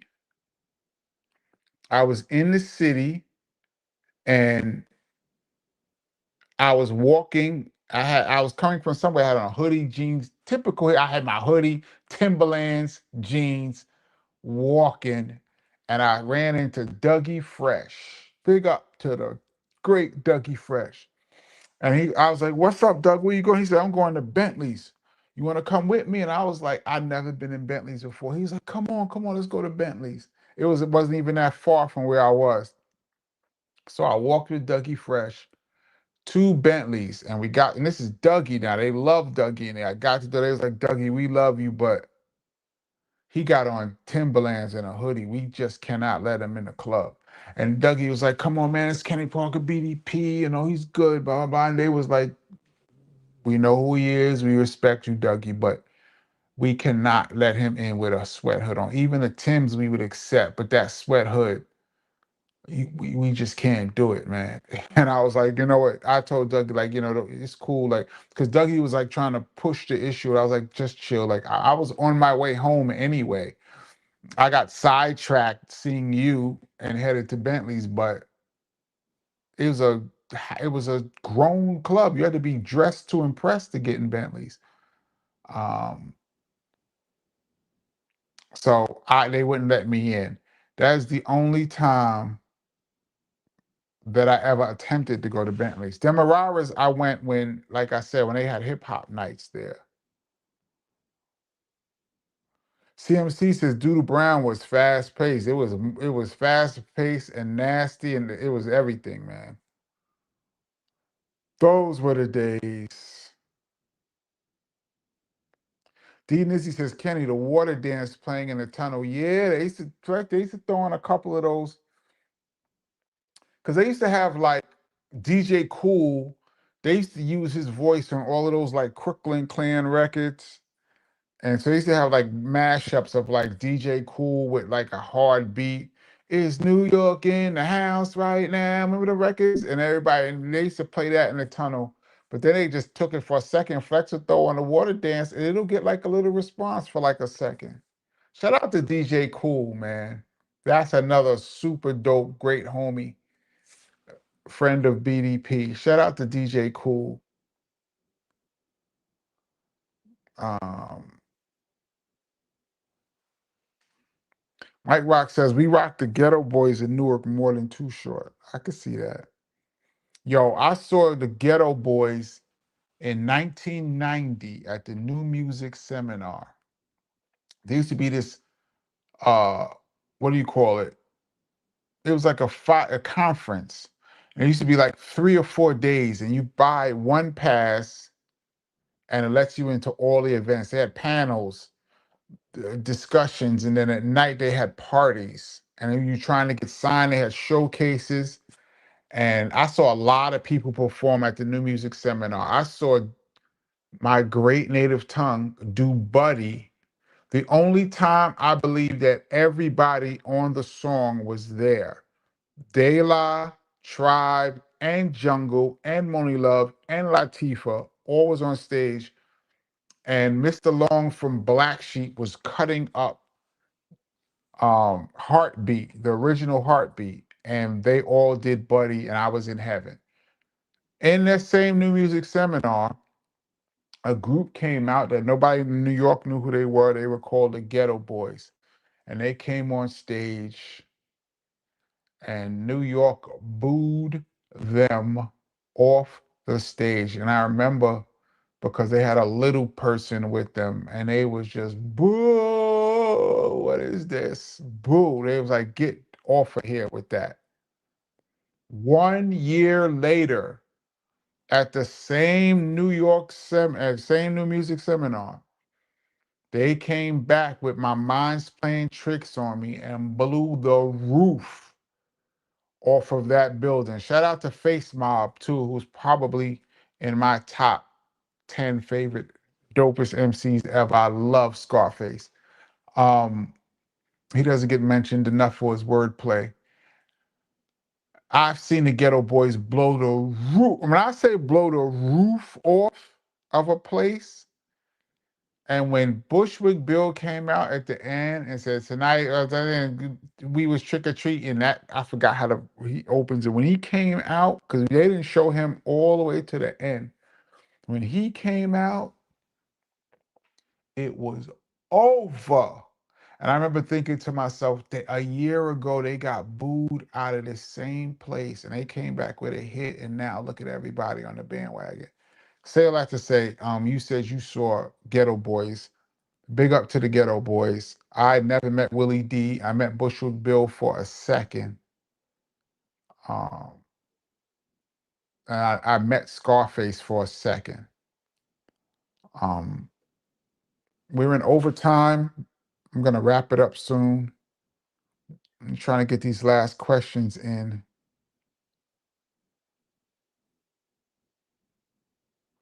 David Olson says, Kenny, what rapper has the most albums out till this day? LL or Too Short? Might be KRS. Um, Spook Realm says Too Short is the only artist that retired after every album. Oh, that's funny. You know what Too Short record used to rock in New York? The one he did with Eric Sermon, Buy You Some. Flex used to throw that on. Tat, tat, tat, tat. Boom, boom. Ah, ah, ah, ah, ah, ah. When that used to come on, that was big. Buy You Some was a big record with Too Short in New York. Um, let's see. Let me scroll all the way down before I get out of here. This has been great, y'all. I love talking hip hop, and this has just been wonderful for me. Cutie Pie says Tiny Desk has a lot of amazing performances. Yeah, I think the president of the United States cut the funding, right?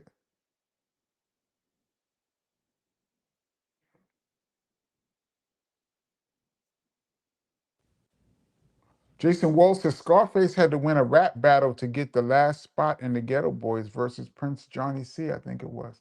Did not know that. Mr. Scarface was big in New York too. Gonna have to dish you, gonna have to dish you, gonna. That was big in New York too. I love Scarface, man. I think he is just amazing. Um, I didn't know he had to battle his way into the group. That's crazy. Reggie Johnson says Kenny meeting Face was an epic fail. Yes, I have an epic fail on here about meeting Scarface. There's a lot of these epic fails that a lot of people haven't seen as much as some of the other ones. I have an Epic Fails Source Awards. It's called Epic Fails Source Awards.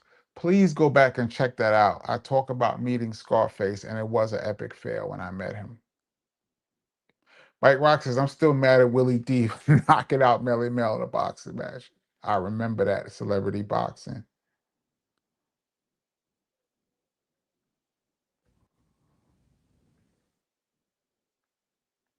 Thank you, CMC. Says best show on YouTube. Thank you so much, man. It's us. We have the best.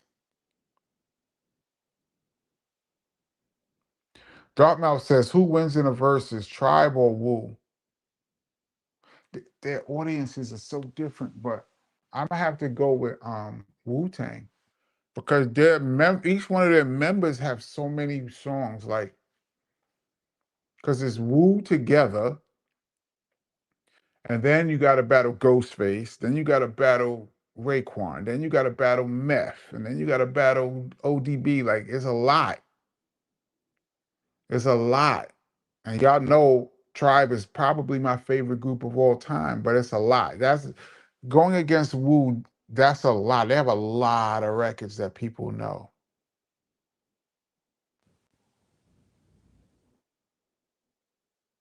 Kenneth Smith says, yeah, Kenny, the new PBS slogan is defunded but not defeated. I definitely support free press. I do as well. You must have free press. Well, Keith says Tribe Called Quest will need Busta Rhymes for that. Yeah, Bus would bring the heat. If you make him an honorary member, because he always says he is an honorary member of Tribe. If you make Busta Rhymes a member, now we're talking. Um, MMA says, shout out to PBS. Yeah, man, we all grew up on PBS, man. We all grew up on PBS. And my boy Charlie Rose that I was talking about earlier, he started on PBS. Shout out to PBS, man. These are some amazingly strange times we live in. I'm gonna try to make this the last. Who do you think sounds better on record than live? Any art or better on record than live? 90% of them. Most of the rappers I've seen live are terrible to me. Horrible. Who sounds better on record than live? Just about everybody. It's who sounds good live. That should be the question. Emma says Tribe for me by a lot. Like Tribe for me too would win in the verses because I know every single one of their songs. But I'm talking about the crowd and the masses, songs that you know, um, people you could bring out. Like Meth could bring out like Mary. Meth could bring out Redman. You know what I mean? Songs he's done with them. These are big records. He did a record with Biggie. He could do that verse. Like Meth could bring out quite a few people, like Ghostface and Chef. They did a record with Jodeci. Remember Freaking You? They could bring out Jodeci. You know what I mean? Like, because it's also who you could bring out that you've done songs with. It would be a problem. How many people have Ghostface did records with? Ghostface and Mary too. All that I need, all that I got is you. Like he could bring out there, like people could bring. It could be a problem for Tribe, because who's Tribe gonna more? Q-Tip could bring out. Because you could bring out people you produced, and that's a problem. Because I think RZA did mostly Wu-Tang. Q-Tip could bring out Mobb Deep, but he have to do the songs he produced. Oh, hey, Q-Tip could be a problem because he could bring out Nas for the song that he did with him on what's that? Doom doom doom doom doom doom doom doom. The one about in jail. Oh my goodness, how can I not remember that song? That's on Illmatic. Anyway, he could bring out Nas. Who else does Q-Tip produce? He did Apache, Gangsta Bitch. He could throw that on. Q-Tip has done a few things. His production,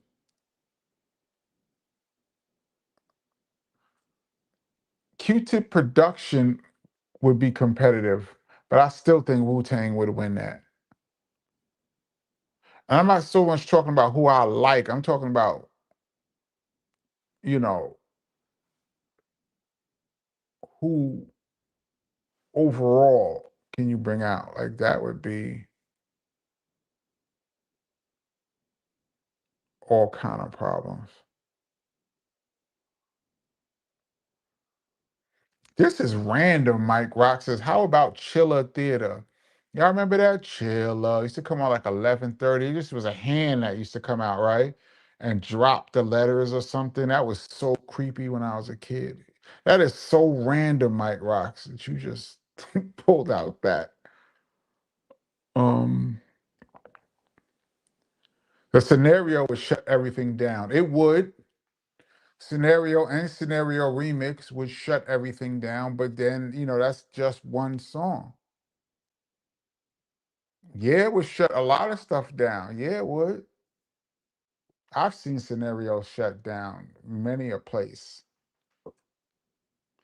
I have an epic fails called KRS-One Goes Last. Please watch it, y'all. I'll tell some funny stories about these things. Um, Verse Pro says PBS sucks. Wow, Verse Pro. It used to be good though. Well, PBS when I was growing up was dope. I don't know about it, what it is now, but um,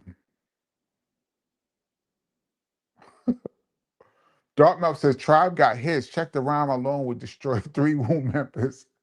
Yo, Tribe does have mad hits. It is just Tribe. Those first 3 albums would be a problem, but Wu-Tang's is a lot too, man. That's what I'm saying. I'm giving the edge to Wu. Protect Your Neck would be a problem too. Yeah. Yeah. It would be very interesting. This is really more how I'm thinking of it. Vibrations are different. That would be an awkward battle. Yeah, like they're not really comparable sonically. But I think just about everybody who knows Wu knows Tribe. But it's different. But if you had to put the battle out there, um, I'm giving Wu the edge because who they could bring out, and it's just too many of them. Aha! First person Q-Tip could bring out Delight. Yo, that would be, oh, Groove is in the Heart with Kill. Is that a house record? I loved that. Groove is in the Heart. Is that house? Um, that would be a problem for a second. For like, I could see like for like nostalgia, that would be funny because you wouldn't be. I wasn't even thinking about them. That for a second would be a problem. Yeah, Q-Tip could bring out Janet. That phew, got till it's gone. Yeah, he could bring out Janet. He could bring out Raphael Sadiq too. Wait a minute. Uh-oh. It got a little more competitive. It's competitive, but it got a little bit tighter. I forgot. These are people I forgot about. That's what makes verses so dope. When you bring out somebody wasn't thinking about. Cause yeah, Janet would be a real problem. Like, okay, you want to bring out Mary? I'm gonna bring out Janet.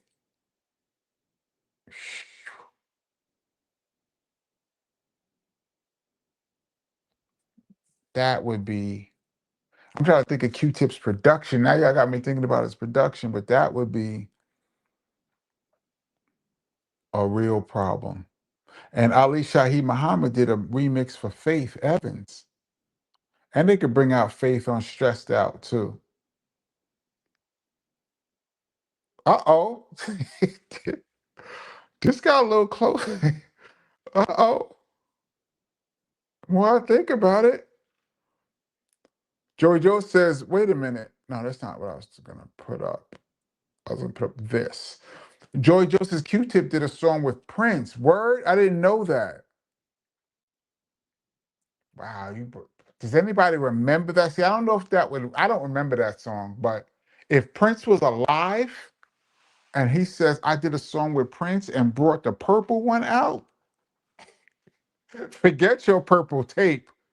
If you bring the purple one out, that would have been over. Prince would have came out with that guitar.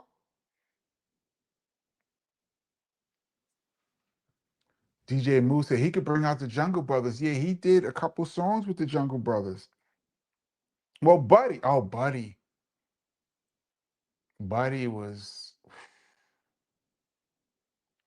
yo, y'all really,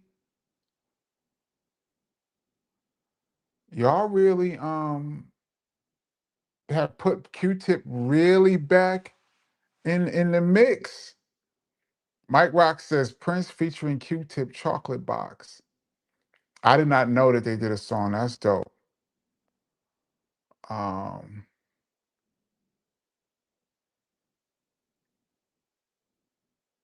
that would be yeah, because they could bring out De La Soul. He could do Me, Myself, and I. Black is Black. He could just let them do that song, and he just say Black is Black. Yo, yo. Oh, y'all killing me right now. Y'all killing me right now. Because John Lee says Tribe could bring Lucy Pearl with Ali Shaheed. That's right. That was a big record. They had a big song. Yo, is it Tribe? See, we're not really thinking about. I'm not thinking about Wu either, like the amount of people, because Rosmella's saying Wu could bring Ron Isley. He did a record with Ron Isley. That Cher, Mary, Snoop. Yeah, that would be.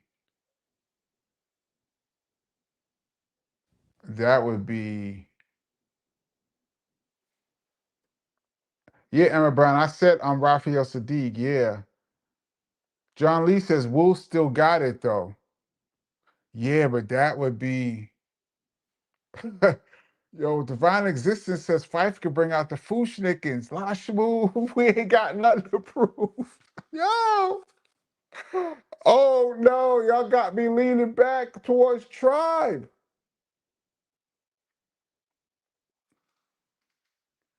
Yeah, John Lee says, oh no, not this one. John Lee said, yeah. John Lee said Cher did a record with Wu-Tang, good song, but not popular. Yeah, that's the thing too. It's not popular, but if you see these people, just the all that counts. Like that counts. Like Cher just walking out, like, oh, they go Cher. Like that counts.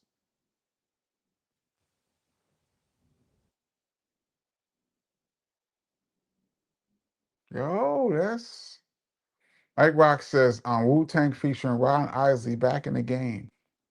I don't even remember these songs.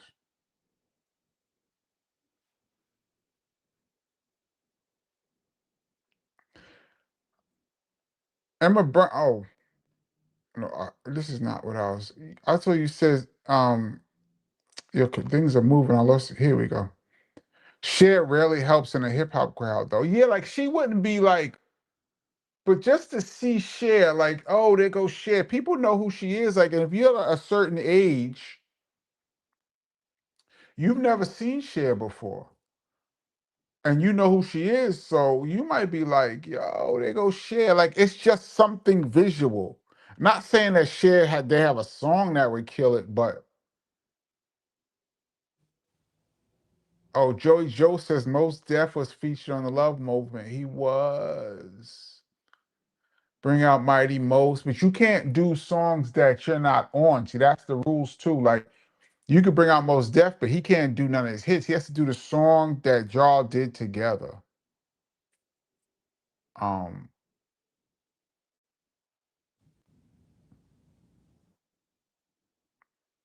yeah, this is a lot closer than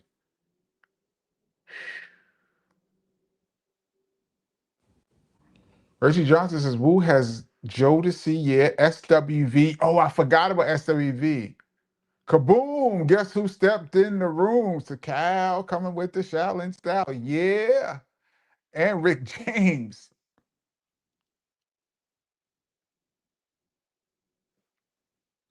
D Nizzy says Q-Tip could bring out main source. Well, Large Professor did it. He used to bring out main source in his shows. I know Large Professor did a song on the third album, but I don't know if that would bring the house down though. But it'd be cool to see. This is a little bit more interesting. This is a little bit um see, this is what I thought, John Lee. Wu has too many extensions, they would win. That's what I thought off the top of my head. But the more we're thinking about Q-Tip's production and things, it becomes a little bit tighter. Like Wu might pull it off, but I thought Wu like Jay just got too many extensions. But now the more I think about Q-Tip's production, and you throw in Lucy Pearl, like Ali and Lucy Pearl and little things like that, these are all just moments that you have enough moments, it could be a problem.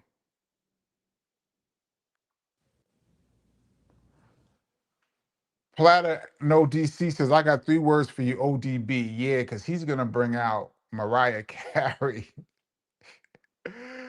Yo, New York's in the house. He bring out Mariah, that's a big record. He could bring out Maya. He could do Ghetto Superstar. Yes, now I'm leaning back towards Wu again. Q-Tip produced LL's last album. Yes. I don't know if there's like a big record on it he could play, but yes. Um, Raekwon can reunite Outkast on stage. Yeah, he did do a verse on the end of an Outkast record. Oh, damn. Did both of them come out?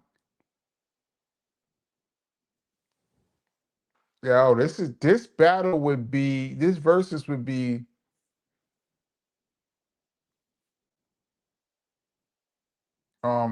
really, it's amazing how one comment changed the entire chat conversation. Yeah, because it just was out of left field, but we're at 2 hours too. I'm jumping off, I'm getting off.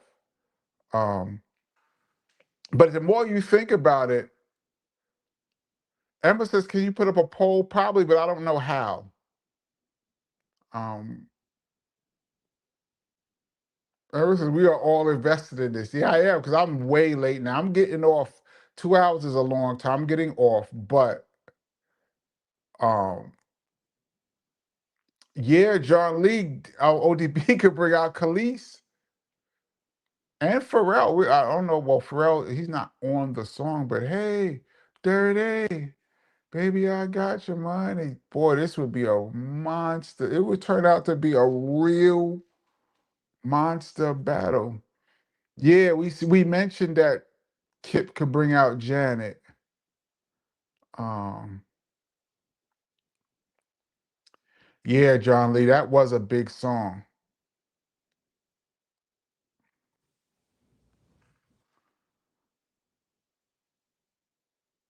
Gergen Edison, Mariah did a song with ODB and Wu-Tang Clan. I don't remember the Wu-Tang Clan one, but um, this would be, I'm jumping off y'all for sure. Yeah. MMA, let's leave it at this. To be continued. But it would be, it's more competitive than I thought. And the reason I thought it wasn't going to be as competitive is because like you said, Wu-Tang has too many extensions. But now I'm looking at Tribe and their extensions. It's not as lopsided extension wise as I thought it would be. So I'm gonna leave it on this could be to be continued note. This is the longest